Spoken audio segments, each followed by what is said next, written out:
que es América, con lo que vamos a llamar barroco americano. Fíjense que no se llama barroco a solos, a secas, sino que desde hace un tiempo se lo define, se lo entiende como barroco americano, porque no es el mismo barroco, es un barroco transcultural.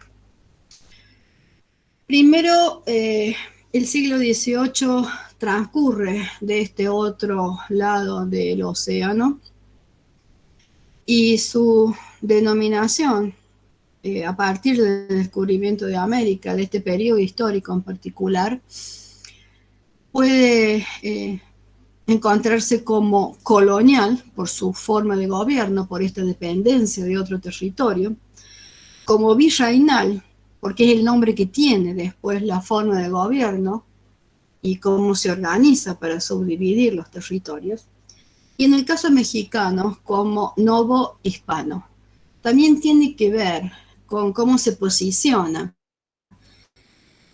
el hombre americano frente a este proceso de transculturación. Pero que todas tienen en común esta cuestión de lo colonial. ¿Qué es una colonia? ¿Por qué llamamos colonial a este periodo? Se denomina colonia a un proceso militar, político, social y religioso, mediante el cual las coronas de España y Portugal en particular se apropiaron del territorio americano entre el siglo XVI hasta fines del siglo XVIII, que es el que nosotros estamos estudiando. También suele entenderse como el inicio del periodo colonial a partir del descubrimiento como el encuentro entre las culturas. ¿Fue realmente un encuentro entre las culturas o, como suele afirmar Miguel Rojas Mix, fue un choque entre las culturas? También empieza en este momento, como parte de este proceso de transculturación, la cuestión de la influencia de la metrópoli sobre las colonias. Influencia que se entiende como el poder, la autoridad que tiene alguien, europeo en este caso, para con otra u otras personas, los que vivían en América, en nuestro caso. Esto lleva a que ese encuentro también se entienda como el encuentro entre el europeo y el aborigen. El aborigen para el europeo es ese otro, y cómo se posicione, cómo se sitúe frente a ese otro, sea un político, sea un religioso, sea uno de los que vienen a trabajar o se trasladan a este nuevo territorio para empezar una nueva vida, también es la continuación, mejor dicho, porque no es un comienzo, dado que de este lado existía cultura, existían civilizaciones desarrolladas, de ese proceso de identidad sobre el cual siempre nos preguntamos, en particular en el territorio argentino. En este marco, entonces, de este concepto de colonia, se desarrolla este periodo colonial del cual nos vamos a centrar en el siglo XVIII. ¿Cuál es el territorio que vamos a empezar a entender, a desarticular para después volver a armar, para ver cómo funciona? Es un territorio que está en un marco de un mundo controlado por Europa, pero que contradictoriamente, si miran el plano, Europa hasta el descubrimiento de América conocía todo lo que está pintadito acá en este color naranjita, desconocía todo el resto. Cuando por la caída de Constantinopla en manos de los turcos ya no pueden mantener el comercio que vía terrestre Europa mantenía con las Indias, que es esto que está acá, y el resto de Asia, busca un camino alternativo. Y buscando ese camino alternativo, Colón llega a América.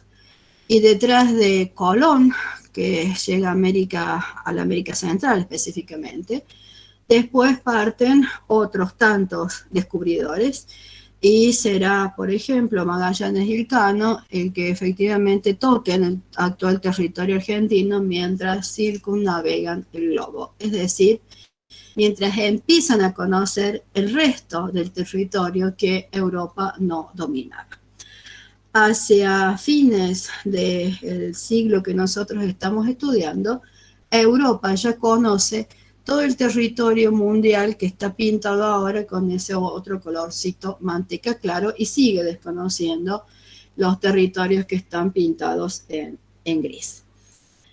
Es decir que todo este territorio que se descubre y se va a anexar a estas metrópolis europeas, tienen ahora que incorporarse a la organización que territorial, administrativa, política y religiosa, que va a depender de esas cabezas de poder que acabamos de revisar en Europa. ¿Cómo es la primera organización? ¿Cómo es el primer reparto del territorio? Es bastante simple y lo ejecuta el Papa. ¿Por qué el Papa? Porque es el respaldo del derecho divino, pero además porque existía un sistema parecido, el sistema feudal, en cuanto a la relación de los príncipes con el Papa. Los príncipes católicos, sean reyes, príncipes, la figura, el nombre de la gente es príncipe, tenían como una especie de vasallaje respecto al Papa. Y todo nuevo territorio, para ser reclamado por un príncipe que lo descubría, lo era reclamado su dominio ante la Santa Sede. Y la Santa Sede era la que le otorgaba la autorización para apropiarse de ese territorio, siempre y cuando imponía la Santa Sede evangelizar. Es decir, que cualquiera de las coronas españolas entran en todos esos territorios que están pintados de color de manteca, con ese objetivo, al menos primario, que es el de evangelizar, apropiarse del territorio, organizarlo y, por supuesto, extraer algún tipo de rédito económico. La división que propone el Tratado de Tordesillas, que es parte de una bula, divide entonces el mundo a descubrir, porque en realidad no saben por dónde pasa esta línea que es imaginaria, que además pasa por el medio del agua y que en ese momento era imposible de marcar, en 1494, y todo lo que está de este lado de la línea le corresponde a España, mejor dicho Castilla, y todo lo que está del otro lado de la línea le corresponde a Portugal. A Portugal le tocó notoriamente poco. Por eso, a fines del siglo XVIII, principios del XIX, cuando la corte se traslada para este lado, va a empezar a empujar esta línea hacia el otro sector. La apropiación del territorio no transcurre en 2 o 3 meses, lleva años. Si bien al principio es muy acelerada, después la apropiación y la ocupación y la producción del territorio sí se desarrolla en los próximos 200 años. El apogeo del periodo colonial es el siglo que nosotros estamos estudiando. El territorio visto por los europeos, el territorio americano visto por estos europeos, es una parte gráfica que es muy interesante de ir investigando. El que tienen en pantalla ahora, que es el territorio del mundo conocido en 1472, antes del descubrimiento de América, es un portulano, además porque está dibujado por un portugués, se lo llamaba de esta forma a aquellos planos que tenían sobre todo esas rutas marítimas que vimos también en los anteriores. Este portulano no les muestra, esto es España, esto es el norte de África, no les muestra nada de este lado porque todavía no saben que existe. Sí se les muestra este mapa de la cosa.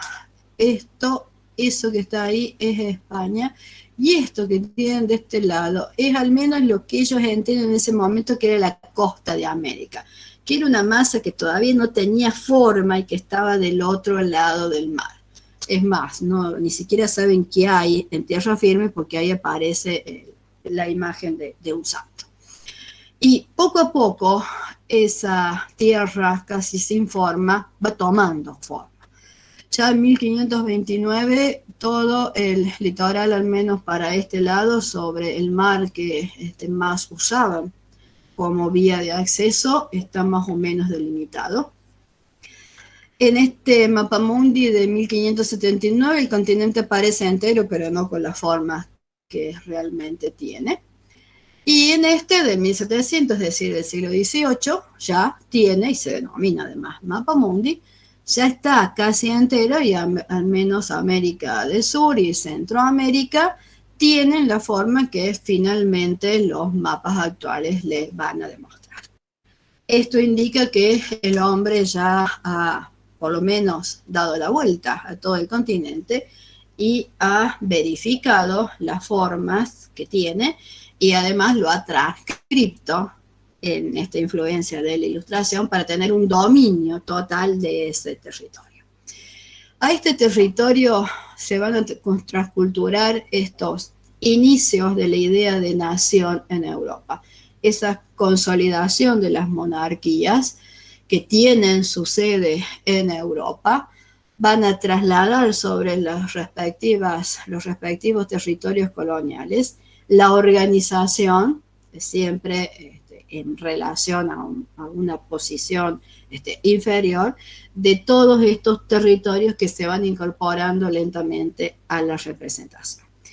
Es decir, que dentro de estas colonias que fundamentalmente le abastecían de materia prima, el mercantilismo va a extender las rutas comerciales, va a tomar esa materia prima de las colonias y se las va a llevar hacia el territorio europeo. Se va a desarrollar sobre todo la producción agrícola dentro de estos territorios en cuanto a la economía. Y también lo que más le interesa a los europeos, que es la minería, la extracción tanto de oro como de plata como de piedras preciosas, es el mayor interés que van a tener para el desarrollo económico local, sin que esto se vea exactamente como el interés de desarrollar económicamente estos territorios que tienen las respectivas potencias coloniales. ¿Cómo era la ciencia? ¿Cómo era vista la ciencia dentro de este territorio americano en el siglo XVIII? Hay muchos cronistas que acompañaban a los conquistadores que comienzan a escribir sobre lo que ven, lo sistematizan, lo grafican, y aparecen las primeras historias naturales, por ejemplo, geográficas, como esa de José Acosta, un sacerdote jesuita que escribe la primera historia natural y moral, de que van juntas, de las Indias. ¿Qué pretenden también estos primeros cronistas? Contar cuáles son los recursos aborígenes, cuáles son las técnicas que los aborígenes emplean. Muchos de estos conocimientos van a ser registrados por sacerdotes de la Compañía de Jesús. Por ejemplo, esta materia médica de misiones del jesuita Montenegro tiene unos gráficos fantásticos, como estos que están viendo de este lado, en donde Montenegro registra toda la flora que los guaraníes, por ejemplo, y también otras etnias, utilizan con fines médicos. Esta aplicación médica es uno de los principales incentivos y objetivos de estas primeras incursiones científicas. La ciencia en sí se va a centrar en las universidades, en la creación de las universidades que sucede en la mitad del siglo XVI y ya también en el siglo XVIII. La Real y Pontificia Academia de Universidad de San Marcos y la de México van a ser las primeras, y después le va a seguir la Universidad de México, la segunda Universidad de México, y después ya las de Sur. México es donde más va a tener influencia esta cuestión que hemos descrito antes como la Ilustración. También existen científicos criollos, científicos que se forman dentro del continente americano y que van a ser particularmente influenciados por algunas de las expediciones botánicas que organiza Carlos III en el marco de las reformas borbónicas. ¿Qué son estas expediciones botánicas? Una una misión de varios científicos europeos que se trasladan al continente americano y lo van recorriendo, y tienen como misión identificar lo que van encontrando, lo que van descubriendo, porque son todas novedades. Confeccionan herbarios, por ejemplo, y fruto de esto, o resultado de esto, son los primeros jardines de aclimatación, porque muchos de estas especies no pueden ser trasladadas, transculturadas directamente de América a España. Y estos jardines de aclimatación van teniendo sede como en archipiélagos intermedios, en el Caribe o en las Islas Canarias, en las Islas Azores, hasta llegar al continente europeo.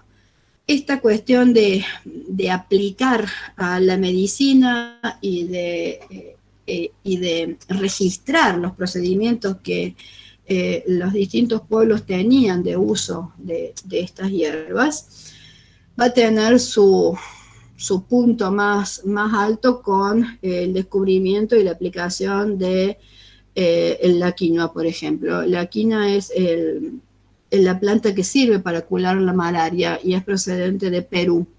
Y en esa litografía que tienen de este lado, en este grabado, les muestra una alegoría de Perú ofreciendo la quinoa a la ciencia.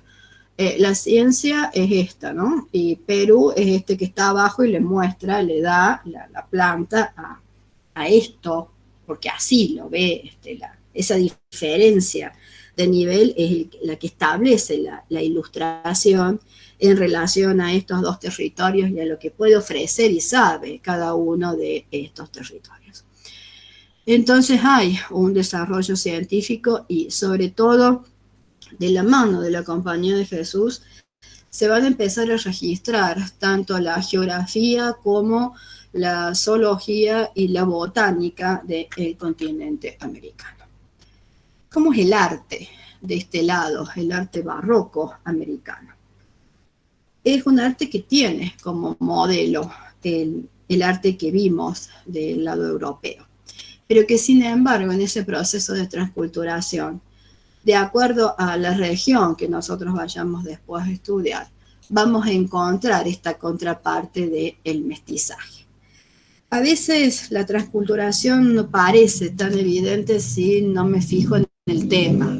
O sea, la forma de dibujar la fauna local en este convento fortaleza de Melinanco parece casi un dibujo del Renacimiento, solo que si uno observa, esta flora no es europea, sino que es americana.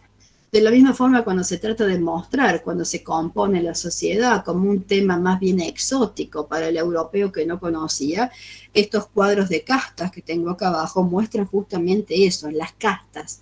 ¿Cuál es el resultado de cruzar, por ejemplo, un español, una castiza con un criollo? ¿Qué me da como resultado? Hay muchos de estos cuadros de castas que les ilustran a los europeos algo que el europeo no tiene, la diversidad de la sociedad, de las razas, de las etnias que componen las distintas clases sociales. Cosa que Europa, por ejemplo, no tenía, ni siquiera consideraba en ese momento. En este marco se desarrollan lo que la historia del arte llaman las escuelas dentro de América. Vamos a encontrar entre el 17 y el 18 la escuela cusqueña, la escuela limeña, la escuela quiteña, caracterizadas todas ellas por las formas de representar, que como ven en estas dos representaciones que tengo de este lado, no se parecen para nada, o no se parecen tanto a esas pinturas que les mostré, por ejemplo, de Zurbarán.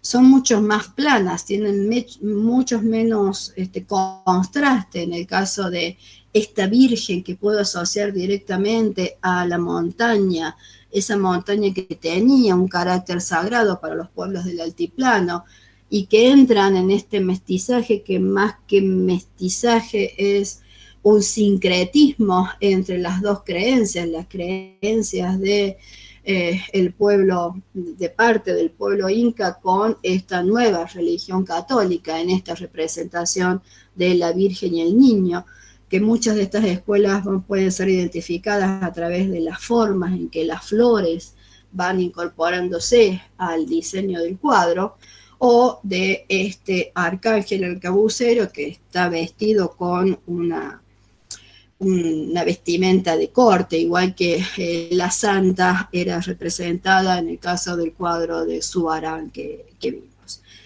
Y también, a medida que me alejo de los centros del poder, la participación de la mano de obra aborigen, que se ve, por ejemplo, en esta cruz atrial que tengo acá cerca, que representa como el aborigen lo entiende a los signos de la Pascua. ¿Cómo es la filosofía de este lado en América en el siglo XVIII? La primera pregunta es, ¿existe una filosofía virreinal? Los peruanos proponen que hay como una evolución en esta construcción de la filosofía americana. Por un lado, a partir del siglo XVI, que ellos denominan heroico por aquello de la conquista, es el que todavía no necesita un posicionamiento filosófico y que queda en medio un periodo que obviamente ellos denominan medio, que precede a este siglo glorioso que estamos estudiando. Y es este siglo glorioso en donde la realidad americana puede enfrentarse a lo que resta de la escolástica, que también ha sido transculturada como pensamiento, pero el pensamiento de la escolástica es quizás mucho más difícil de mestizar, porque es parte de un dogma, y que este siglo glorioso es donde se empieza a desarrollar la filosofía americana. ¿A qué responde esta filosofía americana? A la necesidad de incorporar al natural americano, a la humanidad cristiana y a la cultura occidental. O sea que si uno no era parte de la cultura cristiana y la cultura occidental, no existía. ¿Y para qué necesitaban eso? Para validar la conquista y la evangelización de América. Necesitaban hacer ese paso. Para lo cual debían definir si ese natural americano tenía o no tenía alma, que es lo primero que se pregunta Colón cuando llega a América. Lo otro era la necesidad de contar con un lenguaje común para poder comunicarse, capaz de traducir y hacer entender este mensaje a gente que tenía un patrón lógico de pensamiento totalmente distinto al del evangelizador. Ahí en particular se destaca la orden de la Compañía de Jesús, que primero aprende la lengua del otro y después evangeliza. El siglo XVIII entonces significa una oposición a las ideas de la escolástica, es tratar de fundamentar la razón a través de la fe. Y es allí donde triunfa la idea de la iluminación y de la enciclopedia, y sobre todo triunfa en los grupos intelectuales que se mueven dentro de las universidades. Las universidades van a ser los grandes centros de formación que era religiosa y que estaba de la mano de dominicos, agustinos, mercedarios, franciscanos y finalmente los jesuitas. El jesuita tenía mucha más apertura que el resto de las otras órdenes por una cuestión de formación interna. Y es allí donde se van a originar las primeras posiciones de estos filósofos americanos, pero cuya obra se desarrolla en latín, o sea que es todavía difícil de que se haga masiva esta nueva filosofía o el desarrollo de la filosofía dentro del territorio americano en un idioma que solo hablaban unos pocos. ¿Qué se plantea o qué intenta responder esta filosofía virreinal en definitiva? ¿España tenía derecho a dominar el Nuevo Mundo? ¿Era justa la guerra contra los naturales? ¿Eran los naturales hombres libres con plenas facultades racionales? Estas son preguntas que, por supuesto, pueden incluso seguir abiertas en la actualidad. Frente a esta posición filosófica, ¿cuál es la participación de la Iglesia Católica Apostólica Romana? Que tiene el Papa del otro lado, en el otro territorio, que manda hacia este territorio tanto los representantes de la Iglesia en sí como institución, obispos, párrocos, etcétera, pero que los que evangelizan efectivamente son las órdenes religiosas, porque la evangelización es la razón de ser de la ocupación inicial de América. Y esa evangelización implica además educación. Ojo, no la educación como la entendemos hoy, sino una educación que pretende ¿qué cosa? Transformar, por ejemplo, a ese natural, entre comillas, de una vida nómade, una vida sedentaria, de sacar o erradicarle sus tradiciones ancestrales religiosas e imponerles otra, de inculcarle valores morales que no necesariamente coincidían con los valores, sus propios valores morales, porque evidentemente los tenían, y de construir una posición filosófica y científica que difería totalmente de la de los naturales americanos. Sobre todo, América fue el espacio en donde la contrarreforma definitivamente triunfa, porque en realidad no hubo reforma.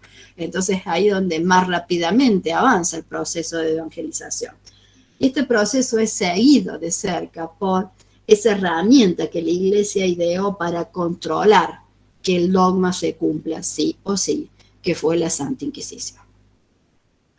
Estas misiones que tanto jesuitas como franciscanos fueron fundando a lo largo del territorio, que aseguraban primero, como cabezas casi de avanzada, la ocupación de ese territorio, lo evangelizaban, lo empezaban a hacer producir, y por detrás venía después ya la administración política, creó también un poder en torno a estas órdenes, pero en particular en torno a los jesuitas. Y fue entonces cuando las reformas borbónicas, o mejor dicho, Carlos III, notó ese poder. Notó también cómo el sistema administrativo con el correr de los siglos había perdido eficacia, y pretendiendo recuperar el poder político en territorio americano, va a imponer una serie de medidas, entre las cuales se encuentran la expulsión de los jesuitas de todos los territorios que dominaba España, y también la abolición de la Inquisición.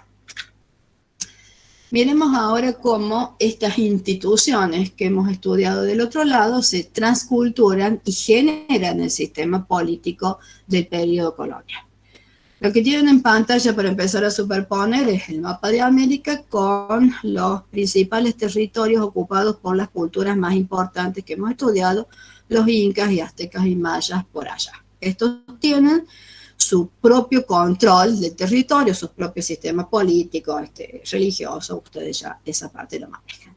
Del otro lado, del europeo del que ya vi, tengo el poder de la monarquía, Portugal o española, encabezado por el rey, y el poder de la iglesia con esa figura que maneja todo universalmente, que es Dios. Esta monarquía es absoluta e ilustrada, y Iglesia Católica Apostólica Romana es la que va a enviar a estas órdenes religiosas a incursionar en la evangelización en este nuevo territorio. Y también es una iglesia que está en el marco de la contrarreforma.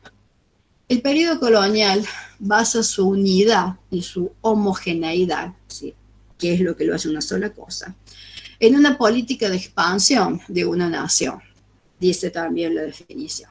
Se expande, por ejemplo, España. De acuerdo a ella, y esa es la otra definición de región colonial, un conjunto de personas sale de un país, España, para establecerse en otro, América. Generalmente, este nuevo territorio está fuera de la nación que lo hizo suyo. América no solamente está fuera, sino que tiene un océano en medio. Y se rige por leyes especiales. Esas leyes especiales son las leyes de administración colonial.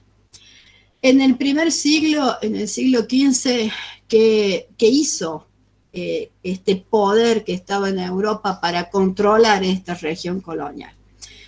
Implantó el régimen de las conquistas, de los adelantados que llegaban al nuevo territorio, se les repartía tierras, mercedes, en la figura del conquistador, el adelantado, acompañado siempre por milicias, y una vez que la tierra estaba asegurada, el territorio estaba asegurado, lo acompañaban después o llegaban los pobladores españoles, a los que se les entregaba territorios en encomienda. La encomienda implicaba la tierra más el aborigen que la habitaba para que lo trabajara, en contraparte para la evangelización del aborigen. También la mita, que era ya un trabajo forzado, sobre todo, la mita es un trabajo en colaboración en el territorio inca, es una tradición inca. Y también era parte de todo este sistema el trabajo esclavo, inicialmente también aborigen. Cuando todos estos sistemas de producción terminan con mucha de la población americana, en algunos casos prácticamente la eliminan, sea por enfermedad, sea por trabajo forzado, aparece la tráfica de esclavos africanos negros a partir de 1501. Fíjense qué poco tiempo, ¿no? La abolición de la esclavitud del aborigen se da a partir de 1512. A partir de ahí no lo pueden esclavizar. No quiere decir que no lo puedan trabajar. No lo pueden esclavizar. No lo pueden hacer trabajar gratis. Por eso el indio pasa a ser, se denomina indio, el indio conchavado, el indio al que se le paga algo por trabajar. En el siguiente siglo se ocupa ese territorio. Y la misión de las órdenes, en principal órdenes que trabajan en torno a la conformación de misiones, es extirpar la idolatría. Y que todo eso fuera exclusivamente católico. El último siglo, el que estamos revisando, es el siglo de la colonización efectiva, donde más ingreso de estos pobladores españoles se va a dar a lo largo del continente, y se empieza a tratar de establecer también una serie de acuerdos entre todos los que pueblan este amplio territorio que en no más de 30 años el adelantado el conquistador llega desde acá hasta por acá y después vuelve, es decir que la ocupación se hace relativamente rápida, pero la apropiación y la puesta en marcha de todo el resto, todo el sistema político va a tardar un poco más. Este es entonces el proceso político mediante el cual España y Portugal se van adueñando, apropiando de este territorio. Me gustaría decir que en el caso de los portugueses la ocupación se da a partir de 1501 sobre esta costa y es como puntual. Van teniendo algunos asentamientos, pero no tienen la intención española de ir adentrándose en el territorio y, característica esencial, fundando ciudades para quedarse. ¿Cuál es el resultado de este sistema político? ¿Y cuál es el resultado de, mejor dicho, cuáles son las herramientas que este sistema político usa para apropiarse del territorio? Son tres herramientas. La primera es la administración, una única administración para todos. Tengo de nuevo el rey, que lo tengo del otro lado, y en el caso de la corona española, en el territorio y cerca del puerto de Cádiz, se crea la Casa de Contratación. La Casa de Contratación maneja todo el comercio de las Indias y el Consejo de India maneja toda la política en relación a las Indias. Era como un ministerio del interior, pero de las Indias. Este rey que designa adelantados que son los que van a encabezar primero en la entrada al territorio y van a ir ocupando los espacios más importantes. Entre ellos, por supuesto, cabe destacar Hernán Cortés, Pizarro, Valdivia y, en el caso nuestro, Solís. ¿Cuál es la primera organización política, la más alta? Los virreinatos, que son parte, siempre, parte subordinados, mejor dicho, al rey, por eso son están más abajo del rey. Estos virreinatos se encargan de la organización política. Los consulados, que puede haber varios dentro de un virreinato, se encargan de la cuestión económica. Todo lo que entra y sale tiene que pasar por un consulado. Las audiencias que se encargan de la justicia, también hay varias audiencias dentro de los virreinatos o hay audiencias sueltas. Y las capitanías generales, que es una categoría inferior al virreinato, que pueden eventualmente transformarse en virreinato, como es el caso, por ejemplo, de la Capitanía General de Chile, por ejemplo, o las capitanías que existen en el norte de Sudamérica. Y a lo largo de todos esos virreinatos y capitanías, la ciudad es la unidad que, gobernada por un cabildo, por un cuerpo colegiado, es la que asegura la ocupación de ese territorio. Es decir, que el cabildo es la institución de menor escala, pero la que asegura el sistema que permite organizar el virreinato. La segunda herramienta para controlar es la religión. Una sola religión, una sola ley, una sola religión, un solo rey. Esta religión es la religión católica apostólica romana que profesaban tanto la monarquía portuguesa como la monarquía española. Otra vez, tengo el Papa del otro lado. De este lado, ¿quiénes vienen? Designados por el Papa para organizar la nueva iglesia americana, arzobispos y obispos, que son los que se quedan en las ciudades más importantes, donde se van a construir después las catedrales. Y también la Santa Inquisición, aquella organización que está encargada de controlar cómo se desarrolla la evangelización. Y sobre esa organización, vayan sumando, tengo la organización administrativa que describí antes, la organización que ahora me trae la Iglesia Católica en cada una de estas ciudades más importantes, no solamente en estas, sino en muchas otras, van a ir asentándose estos arzobispos y obispos creando otra red más. Sobre esa van a superponerse las órdenes religiosas, porque cada orden religiosa, dominica, agustino y finalmente los jesuitas, van a crear sus propias provincias. Por ejemplo, la provincia jesuítica del Paraguay tenía su cabeza en Córdoba y controlaba todo, no Perú, parte de Bolivia, Paraguay, Uruguay y todo el centro de la Argentina, incluido Chile, por ejemplo, después deja Chile de lado.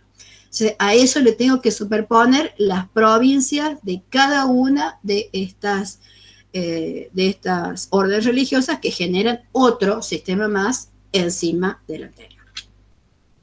Y finalmente, la última herramienta es el idioma. Todos hablan el mismo idioma, sea portugués o sea español. Y de esta forma, ¿qué hacen? Unifican la diversidad que eran las culturas prehispánicas que nosotros hemos estudiado.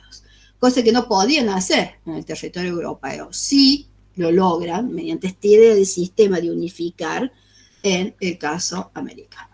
Ahí nace esta idea de una unidad impuesta, que era lo que vimos como definición de identidad latinoamericana en el enfoque de la clase pasada. Puedo hacer lo mismo que hice en el caso europeo, revisando en este caso, en vez de reinos, virreinos. El primero es el virreinato de Nueva España, que es el mexicano, ¿sí? Que se forma a partir de Cortés. Todo lo que tienen en blanco es anterior al siglo XVII, que es lo que me interesa. Solamente de lo anterior voy a mencionar dos cosas. La advocación de Nuestra Señora de Guadalupe, que es la que marca después todo el desarrollo de la evangelización mexicana, es de 1531, es enseguida después de la conquista. Y el primero que empieza a defender a los naturales es este último que tengo señalado ahí, que es Bartolomé de las Casas, en esa brevísima relación de la destrucción de las Indias. La expansión comercial, la bonanza comercial del comercio, las haciendas, hace que el virreinato de España sea notablemente rico. Y en ese desarrollo comercial económico tiene el mismo crecimiento las artes y la educación. En él se destaca la obra y la vida también de Sor Juana Inés de la Cruz. Cuando se piensa en reestructurar toda la cuestión administrativa, hay algunos de estos virreyes que se destacan, y en particular el que está señalado ahí, Bucareli y Ursúa, es el que va a encabezar, en el caso mexicano, las reformas borbónicas. Hacia fines del siglo XVIII, México va a empezar a perder, y por ende España, los territorios del norte de este virreinato, y se va a dar inicio entonces a los primeros movimientos revolucionarios. Los otros dos que me quedan al medio serían el virreinato del Perú por un lado y la ocupación de la colonia española, de la colonia del Brasil por el otro lado. El virreinato del Perú, el otro en importancia en todo el territorio, de nuevo lo blanco es anterior a los siglos que nos interesan ahora, tiene como principal referente inicial a Francisco Pizarro. La escuela cusqueña es la que se va a destacar, además de la escuela quiteña y de la limeña que señalamos antes, y en el desarrollo de este enfoque artístico. También las letras son excepcionales en el caso peruano. Y en este caso es el inca Garcilaso de la Vega, parte de esa antigua nobleza inca, el que escribe ya desde un punto de vista local, Bartolomé de la Casa es un español, estos comentarios reales de los incas y cuenta su versión de esa realidad. Las reformas borbónicas son también importantes en el caso peruano, pero sobre todo porque Perú va a ser el espacio territorial que menos se va a vincular inicialmente con las revoluciones que van a desarrollarse en el siglo XIX, y es sí el espacio de la contrarrevolución española. Las reformas borbónicas proponen sobre todo subdivisiones a estas grandes extensiones de los virreinatos, creando las gobernaciones-intendencias, como las de Trujillo, todas las que están puestas ahí, incluida, por ejemplo, la gobernación-intendencia de Córdoba del Tucumán, que controla todo el centro del actual territorio argentino. Se destacan, y mucho de la imaginería y del arte va a estar enfocado también a ello, la primera santa del territorio americano, que es Santa Rosa de Lima, que si ustedes se fijan, Santa Rosa vive hasta 1617, y en 1671 ya es canonizada, mientras que el otro que tengo abajo, que es San Martín de Porres, cualquiera de los dos les interesa después seguir la vida, muestran cómo es vivir la fe en este territorio americano. San Martín de Porres era, entre otras cosas, esclavo y negro, y vive prácticamente al mismo tiempo que Santa Rosa. Sin embargo, es canonizado recién en 1962. En el caso de la colonia del Brasil, y acá tengo un dibujito un poquito más grande de este sector del continente americano, es colonizado a partir de la llegada de Álvarez Cabral en el 1500. Y lo que hace inicialmente es subdividir en franjas, que es esto que estoy señalando acá, todas paralelas entre sí, con un acceso de menor dimensión sobre la costa, y crear capitanías hereditarias. Esas capitanías se van a consolidar cuando la corona española se interese en administrar mejor estos territorios de ultramar, en particular no solamente extrayendo como madera y oro, por ejemplo, sino creando verdaderamente haciendas para la producción de azúcar en su producción más importante. Estas capitanías se van a afianzar en el siglo XVII, y la más importante de ellas, que se consolida en el siglo XVIII, hacia 1720, es la Capitanía de Minas Gerais. Ahí se va a dar el barroco portugués, barroco brasilero más destacado. Como les mencioné también inicialmente, en la parte de Europa y en Portugal, estas reformas del Marqués de Pombal van a aplicarse también a la administración, cuando dentro de lo que le interesa administrativamente, Pombal elimina las capitanías y haga un solo territorio que, como virreinato del Brasil, depende y encabeza Río de Janeiro depende directamente de la corona portuguesa. Los dos que me quedan son los dos virreinatos que se forman tardíamente como resultado de esas mismas reformas de Carlos III. El virreinato de Nueva Granada, que está al norte, se crea y se desarma varias veces hasta que finalmente queda creado a partir de 1760 y pico, mientras que el virreinato del Río de la Plata es el último que se crea en 1776. Fíjense que falta muy poquito ya para el inicio de los procesos revolucionarios. Tienen también ambos un primer virrey, una continuación del sistema de virreinatos, en el caso de Nueva Granada, que es el que abarca Colombia, Venezuela y Panamá, mientras que de este lado al sur es Argentina, Paraguay, Uruguay y el Alto Perú. Es también el resultado de aunar reales audiencias, o en el caso nuestro, la subdivisión en gobernaciones de Buenos Aires, Paraguay, Tucumán, Cuyo, Charcas, Chile, con capital en Buenos Aires. Y ahí hay un cambio importante, porque al no estar creada o no entender o no estar constituida Buenos Aires como la capital de todo este territorio, la mayoría de las ciudades del norte, sobre todo, que eran las más pobladas, miraban como centro hacia Lima o al menos hacia el Alto Perú.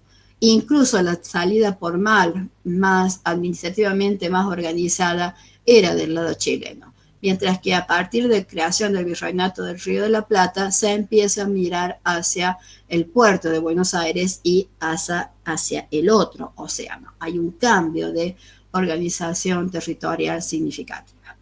Estas gobernaciones intendencias van a ayudar sobre todo al desarrollo de la producción agropecuaria en el caso del Río de la Plata y de la producción aurífera de oro en el caso del norte. Y las dos también tienen fines políticos y económicos. El Virreinato del Río de la Plata de Nueva Granada tiene como fin asegurar la posición estratégica frente al contrabando y la piratería. Sobre todo era el puerto del tráfico de esclavos más reconocido, el de Cartagena de Indias. Y es ahí donde trabaja este otro mestizo, que es San Pedro, después San Pedro Clevers, que también tiene una actuación similar en años a la de los otros santos que les cité antes, pero que es canonizado recién en 1888. Y ahí también está la otra forma de construir estos modelos de referencia religiosa.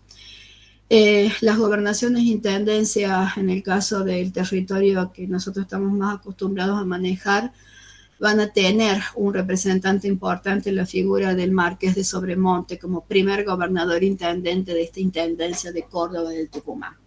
Siempre, en cualquiera de los casos, las distintas órdenes, franciscanos, dominicos, agustinos y finalmente jesuitas, son los encargados de generar avanzadas en la creación de misiones y también de encabezar las creaciones de las universidades más significativas. La creación de la Gran Colombia en el siglo XIX es el resultado de los procesos revolucionarios del Virreinato de Nueva Granada, mientras que a partir de 1806 las invasiones inglesas todavía sobre el Virreinato del Río de la Plata van a despertar este interés, pero también esta posibilidad casi a ciencia cierta de poder defenderse de un enemigo y de vislumbrar algún tipo de libertad administrativa y política para el virreinato, los territorios que conformaban el Virreinato del Río de la Plata. En síntesis, ¿cómo se entiende este proceso colonial, este periodo colonial en América como contraparte del proceso de transculturación? Como un proceso de conquista y ocupación encabezados por adelantados con poderes ilimitados inicialmente.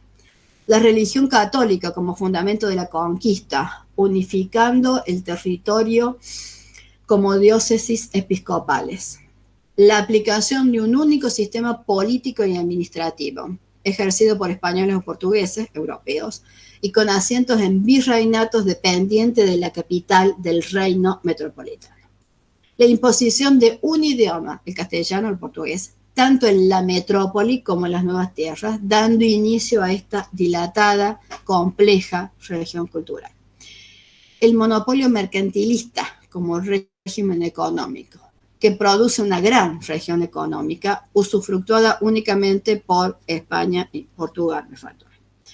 Las órdenes religiosas, con voto de obediencia, pobreza, castidad y vida en comunidad, para el caso europeo, que dejando esto último de lado, la vida en comunidad, vivían más de 400 o 700 juntos, acá solamente van a ser 2 o 3, emprenden de a 2 o 3, 5 en sumo, 6, la evangelización de vastos territorios, creando regiones de accionar de cada orden. Una sociedad estratificada también, de europeos, criollos y mestizos, como ven, por raza o por resultado de ese mestizaje, no por clase social. La clase social viene asociada después, que margina al aborigen y al negro esclavo, pero se unifica como región social en la colonia. Son los otros para los europeos. Una cultura oficial, ilustrada, y una cultura mestiza, que se desarrolla con mayor facilidad en regiones alejadas y escasamente controladas por las metrópolis. Es decir, que ese desarrollo del barroco americano que nosotros vamos a buscar es directamente proporcional a la distancia que tengo de la metrópoli. Mientras más lejos esté de Portugal, de Lisboa o de Madrid, más mestizo va a ser ese arte barroco. Y este es el marco en el cual podemos entonces preguntarnos por los resultados de ese proceso de transculturación. Recordemos que este proceso de transculturación es el proceso por el cual se emerge una nueva realidad compuesta y compleja, original e independiente, y que también se entiende como la recepción por un pueblo de formas de otra cultura, ya la vimos por el modelo, que sustituye de un modo más o menos completo en las pautas propias. Ya sabemos también cuáles eran las pautas propias de esas culturas prehispánicas. ¿Cuál es el resultado? En cuanto a la política, un sistema de monarquía, los virreinatos, dependientes de la metrópoli, pero cuya administración recaía en los cabildos, en última instancia y en menor escala territorial. Cabildos que tenían cierta libertad y la usaban con respecto a esa metrópolis de la misma forma. Mientras más lejos, más libertad para organizar. Una economía que tenía como modelo el mercantilismo, que tenía como mercado exclusivo el puerto que le tocaba en ese modelo mercantilista, en donde la producción iba de la mano, iba junto con la mano de obra en función de lo que podía producir como materia prima ese territorio. Y que la mano de obra, en primer lugar, fue aborigen y que en segundo lugar fue negra y esclavizada, sustituyendo de esa forma también el trabajo del aborigen, una vez que incluso se generó procesos prácticamente de genocidio, y que esta cuestión de factoría, de producir la materia prima, que es también como inicia, si ustedes recuerdan, Ortiz, cuando va describiendo las factorías para la caña de azúcar y después para el tabaco también, generan la materia prima que necesita el sistema mercantilista para producir el objeto manufacturado dentro del territorio europeo. Este mercado exclusivo va a someter el desarrollo económico de América durante el tiempo que dure esta etapa colonial. ¿Cuál es el modelo territorial? El mismo, o al menos eso es lo que pretende Europa en cuanto a definir límites. Sin embargo, la escala del continente americano es otra.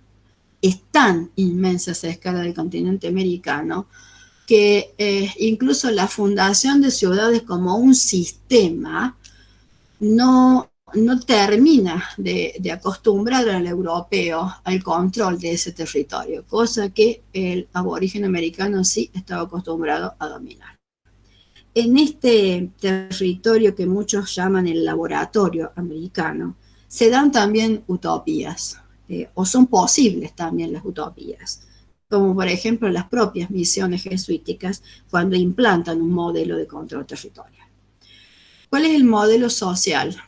También transculturado, o al menos en parte, pero cuando llega al espacio americano, se generan estos mestizajes que dan como resultado las castas. Es decir, que no solo están los españoles y están los criollos, que es el español nacido en América, sino que también están los otros resultados de esos mestizajes, más o menos unificados a través de un idioma, pero que tratando siempre de contrarrestar ese proceso de transculturación y como resistencia, esos otros también mantienen su propia forma de comunicación. ¿Cuál es el modelo científico? Eso está claro en la Ilustración, negando muchas veces que las culturas prehispánicas tuvieran un desarrollo científico. Y el método científico que toma como objeto de estudio el continente americano, su flora, su fauna, el propio hombre americano, y después lo va a hacer también durante el siglo XIX. Ese objeto científico, que es lo que tiene el continente americano, es el objeto de estas expediciones científicas que lo vienen a estudiar. ¿Cuál es el modelo de religión? Eso está más claro todavía, la católica, apostólica, romana, que es monoteísta. Y que al transcultural, el modelo lo hace en principio a partir de la evangelización. Esa es la forma, cómo se transcultura. ¿Quién la transcultura? Si voy contestando, en este caso, la orden religiosa, que es la que avanza sobre el continente.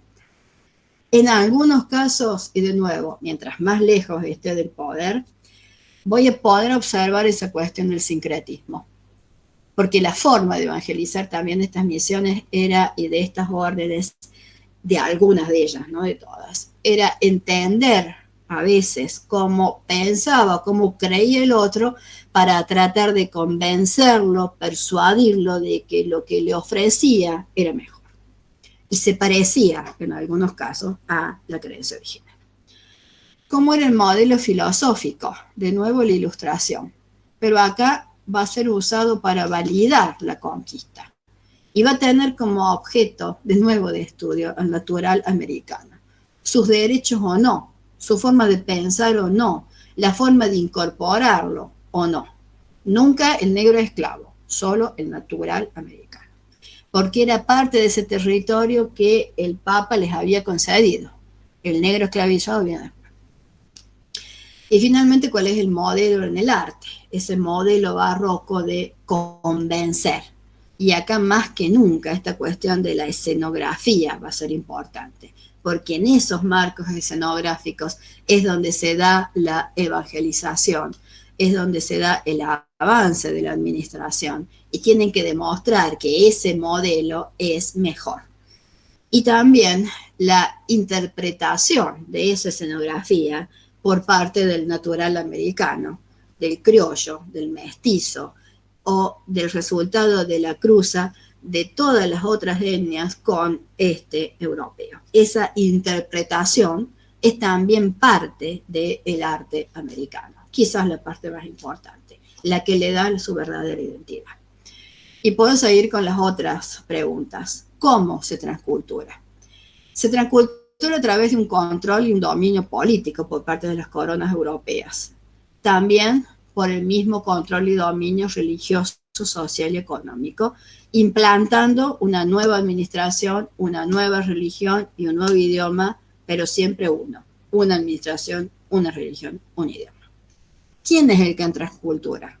De nuevo el soldado, porque es el primero que entra.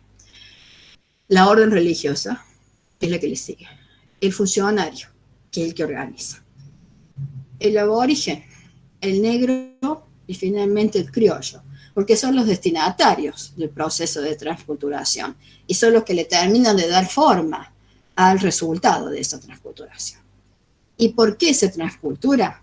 Evidentemente para controlar el territorio, que es lo que necesitaba Europa como espacio de expansión, para poder seguir avanzando, para poder tener más riqueza. Este control del territorio implica también la producción, en el caso de España, posterior, pero lo tienen en cuenta, pero sobre todo la extracción de riqueza por parte de las dos coronas. Y siempre el objeto de estudio, el objeto de todas las acciones, donde se centra después, hacia fines del siglo XVIII, el accionar de este europeo en este proceso, es ese natural americano al cual se lo evangeliza, se lo trata de civilizar, se lo trata de educar, se lo trata de aculturar en muchos casos, y también es el objeto de estudio de esa ciencia y de esa filosofía. Y este es el marco en el cual vamos a poder entender entonces las obras que genera y que se construyen durante el periodo colonial, que se va a denominar en conjunto barroco americano.